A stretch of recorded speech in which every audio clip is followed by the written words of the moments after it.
To update the BIOS, first insert the USB key. The USB port can be found on the front of the cabinet for StimCor and StimLab, and on front of the Boner PC for EPS320. Next, restart the computer.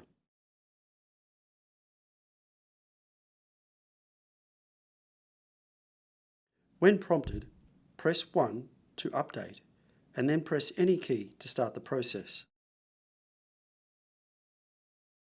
Do not turn off the computer during the update.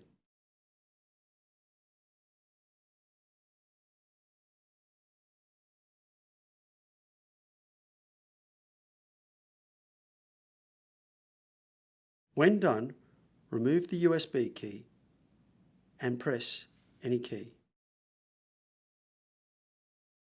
Please keep this website open and press completed when done, or select Contact Support.